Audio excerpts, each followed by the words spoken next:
Je suis professeur de boulangerie au CFA de Versailles depuis 14 ans. Nous ouvrons à la rentrée 2019 le BP Boulangerie, la mention complémentaire pâtisserie boulangère. Cette mention complémentaire permet aux boulangers d'obtenir des bases de pâtisserie et aux pâtissiers d'obtenir des bases de boulangerie. Nous avons du matériel professionnel et de qualité. Ainsi, les apprentis auront les mêmes conditions de travail au CFA qu'en entreprise. Je m'appelle Sissoko Daouda, j'ai 18 ans. Je viens du Mali. Je suis venu en France tout seul en passant par la Libye et l'Italie. J'ai choisi la voie d'alternance car je préférais travailler régulièrement en entreprise pour bien apprendre les métiers de boulanger. Après le CAP, j'ai souhaité compléter ma formation CAP pâtissier en 1 an et puis travailler quelque temps en entreprise avant de poursuivre mon BP boulanger. Mon but d'ouvrir une boulangerie au Mali ou en France. Mathieu Berrier et David Guedes qui sont avec nous pour nous parler donc de la boulangerie. Bonjour messieurs. Bonjour Christophe. Bonjour Christophe. Alors, donc on revient sur cette partie boulangerie. On a eu la pâtisserie tout à l'heure avec Laurent Migraine. Est-ce que vous pouvez nous parler de cette filière boulangerie? Je t'en prie. C'est une filière qui est très assimilée à la pâtisserie. Les deux s'assemblent très très bien, mais c'est quand même deux métiers complètement différents. La boulangerie est un métier un peu plus physique que la pâtisserie. C'est un métier aussi qui demande pas mal d'énergie. Il y a des horaires un peu plus compliqués aussi, mais c'est un très très beau métier. Un très très beau métier qui s'exporte en tout cas aussi bien que la pâtisserie. Comment ça se passe pour devenir boulanger? Donc on intègre le CFA de Versailles. Il y a des prérequis particuliers. Quelles sont un petit peu les formalités pour venir vous rejoindre? Les formalités, c'est déjà de sortir soit de 3e ou d'avoir 15 ans, parce que l'apprentissage commence à 15 ans. Et à partir de ce moment-là, il faut juste trouver un maître d'apprentissage, après suivant forcément les capacités qu'on peut avoir.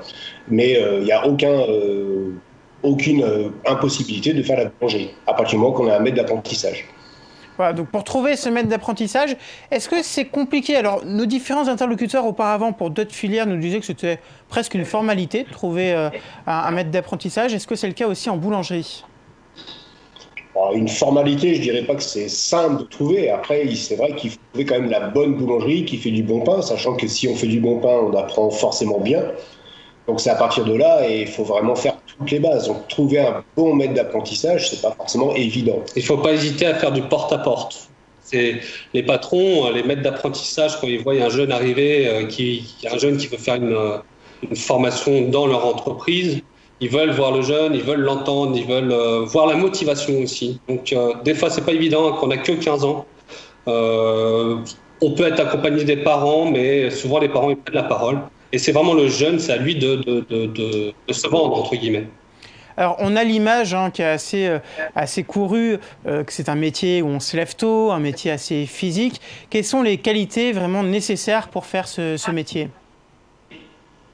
Oui, c'est ça. C'est vrai que c'est un métier physique. Il faut vraiment avoir envie de faire ce métier, parce que se lever tôt, travailler tous les week-ends, travailler les jours fériés. Mais à côté de ça, on a quand même une passion, une envie de faire du bon pain, de donner à manger du bon pain aux gens. Et c'est vrai que l'envie de donner à manger du bon pain, c'est ce qui fait tout en premier. Après, il ne faut pas attendre dans n'importe quelle boulangerie de faire du bon pain.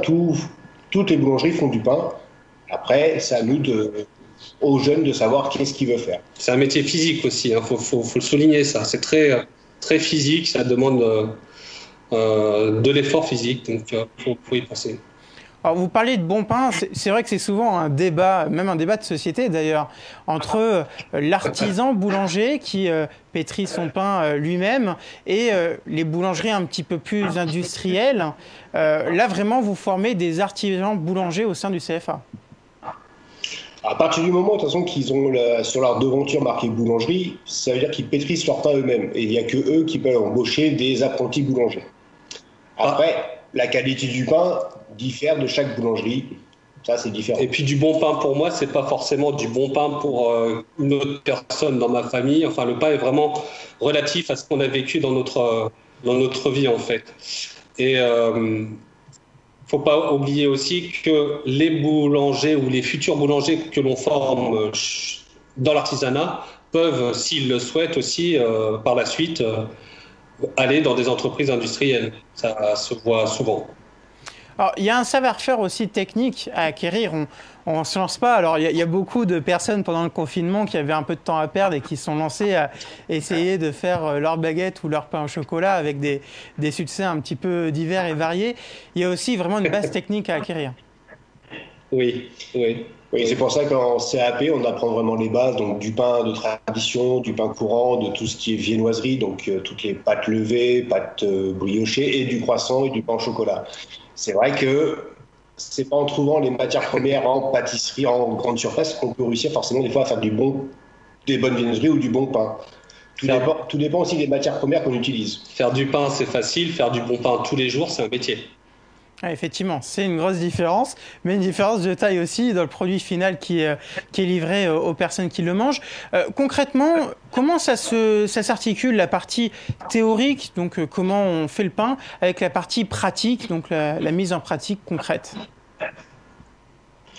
Bon, les jeunes, ils ont une journée de pratique au CFA par semaine, à chaque fois qu'ils viennent au CFA.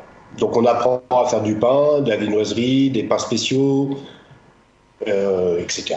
Sauf les mentions supérieures, comme le BP et les MC, où il y a 2 jours de pratique. Et à partir du moment qu'on a les bases avec le CAP, on peut justement partir sur de la mention complémentaire ou du 1 ou 1 BP, suivant les capacités qu'on peut avoir. Alors, une fois le diplôme en poche pour vos apprenants, concrètement, comment ça se passe? Ils sont sûrs d'avoir un métier derrière? Il y a aujourd'hui une pénurie de boulangers? Alors, tout le monde cherche des boulangers. Après, le problème qu'il y a, c'est qu'il n'est pas forcément à côté de chez soi. C'est toujours le même problème. Donc, les boulangers, on en trouve dans toute la France. Il y a des offres d'emploi dans toute la France, mais après, il faut avoir envie d'aller ailleurs que juste à côté de chez soi. Alors, petite question. Il y a dans d'autres métiers. Du boulot, il y en a. Ça, c'est une évidence. Donc beaucoup de travail. Une petite question, un petit peu de curiosité. On voit derrière vous, en fond, il y a des machines, il y a des pains. Est-ce que vous pouvez nous expliquer d'ailleurs où vous vous trouvez et un petit peu à quoi ça sert tout ça? À faire beau. Là, on se trouve dans le laboratoire de pâtisserie, enfin de boulangerie, au CFA de Versailles. Donc là, vous avez juste où il y a ma main. J'attends que ça bouge, parce que je ne sais pas si on voit, mais c'est le batteur. Après, derrière, vous avez des spirales, vous avez un four. Vous avez tout le matériel, ce qu'on peut trouver dans une boulangerie. On est très très bien équipé au CFA de Versailles. Très très bien équipé. C'est important de le dire aussi, puisque ces machines-là, ce sont les machines aussi que seront amenées à utiliser donc les futurs boulangers de demain. C'est exactement les mêmes machines qu'en entreprise, oui, tout à fait. Concrètement, on voit aussi, puisqu'on est un petit peu dans tout ce qui est en parallèle avec ce métier de boulanger, on voit pas mal d'émissions télé aussi qui vous mettent un petit peu à l'honneur. Quel est votre regard, vous qui êtes professionnel dans ce métier de boulanger? Vous prenez ça un petit peu de manière assez amusée ou au contraire, c'est quand même assez sérieux et ça donne une belle image du métier? Je trouve que l'émission La meilleure boulangerie de France est très bien faite. Elle a un petit côté en plus sympathique, vivante. Pas de compétition, contrairement à ce qu'on peut voir en pâtisserie. Et je trouve que ça reflète quand même pas mal ce qui est vrai dans le métier. Et Bruno, le meilleur ouvrier de France, est très calé sur l'affaire et il gère très très bien cette émission. Et non, franchement, c'est une très bonne émission, très sympa. Et c'est vraiment ce qui se passe. Bon, après, quand il se passe la deuxième partie de l'émission où là, il rentre en compétition, c'est un peu plus télévisuel. Mais sinon, le principe de l'émission est très sympa. Ça donne une belle vitrine à ce métier de boulanger, qui est aussi un métier de l'ombre. On ne le voit pas forcément, puisque c'est un métier qui est fait en décalé, nécessairement. Oui, c'est vrai que les horaires sont décalés. On travaille assez tôt le matin, donc souvent les boulangeries, ça peut être entre minuit, 2h, 3h quand on est ouvrier. En tant qu'apprenti, pour commencer à partir de 6h. Donc déjà, ça permet à certains élèves de pouvoir dormir comme il faut, de se reposer. Mais il est vrai que c'est un métier quand même très compliqué. C'est vraiment un horaire très décalé. À partir du moment qu'on devient ouvrier, c'est vraiment des métiers assez durs. Et si on aime, en fait, on ne se rend pas compte que c'est dur. Donc là aussi, un métier pour des personnes passionnées. Concrètement, dans ce métier, il y a aussi des perspectives d'évolution qui peuvent se présenter. Et il faut le dire aussi aux jeunes qui nous regardent. On commence, donc on sort avec le diplôme en poche. On devient donc boulanger. Et petit à petit, on peut aussi monter en compétences. Tout à fait. Et, le fait de faire le BP, par exemple, peut aussi ouvrir d'autres portes, c'est-à-dire devenir représentant ou boulanger d'essai dans des moulins, par exemple, et d'autres domaines autres que travailler dans une boulangerie à proprement dite. Et on peut aussi... Oui. Et si on n'a pas le niveau tout de suite pour arriver au BP, on peut passer par des mentions complémentaires qui nous permettent justement d'acquérir toutes les bases qu'on a peut-être manquées pour justement arriver à ce BP. Voir aussi d'autres bases, notamment au niveau de la pâtisserie. Justement, des bases en pâtisserie aussi. Ouais, parce qu'on voit souvent le terme boulanger-pâtissier. Les deux peuvent vraiment être complémentaires ? C'est le but de cette mention, en fait, c'est que le pain est un produit d'appel. Donc, en fait, si le pain est bon, les gens viendront acheter de la pâtisserie. Par contre, si le but de cette mention, c'est justement de faire venir ces apprentis qui savent faire du pain ou de la pâtisserie pour compléter leur formation au niveau de tous les savoir-faire qu'ils peuvent avoir au niveau de la pâtisserie ou de la boulangerie. Dans une entreprise. Alors, la finalité aussi pour beaucoup, c'est de se lancer à son compte et de créer sa boulangerie ou de reprendre une boulangerie. On y arrive assez facilement au final ? La tendance est quand même assez à des profils jeunes aujourd'hui qui ouvrent des boulangeries-pâtisseries. Donc ça veut dire que oui, il est possible. Alors par contre, c'est pas évident. Il faut être très sérieux. Il faut avoir des bonnes bases, hein, comme venait de le dire M. Berrier. Il faut avoir des bonnes bases, et à la fois en boulangerie comme en pâtisserie. Mais oui, on peut ouvrir sa boulangerie-pâtisserie relativement facilement. On a un certain nombre de jeunes, d'ailleurs, qui ont fait d'autres formations, qui n'ont pas forcément en lien direct avec la boulangerie, et qui, au bout de quelques années, sont un petit peu lassés par leur métier qui n'a pas beaucoup de signification, et qui vont vers des métiers plutôt très concrets, où, encore une fois, on donne à nourrir aux gens. Hein, concrètement, c'est aussi ce que vous faites. Vous envoyez ces profils-là de personnes qui prennent un virage à 180 degrés vers ces métiers de sens. Tout à fait. Alors, on a une section en un an avec des profils très différents, que ce soit des infirmières qui en ont marre tout simplement de ce qu'elles font, ou des personnes qui étaient en études d'avocat ou dans les assurances aussi, et qui se disent non, je fais quelque chose pour faire plaisir à papa et maman et je suis pas bien dans ce que je fais, donc moi j'ai toujours voulu faire du pain, et on les retrouve dans cette section-là. Et c'est des gens qui sont très motivés et qui apprennent très rapidement parce qu'ils ont un certain âge déjà. Ça se passe très très bien. Et j'en ai quelques-uns en mémoire, en tête par exemple, qui maintenant sont à l'étranger ou représentants dans certains moulins.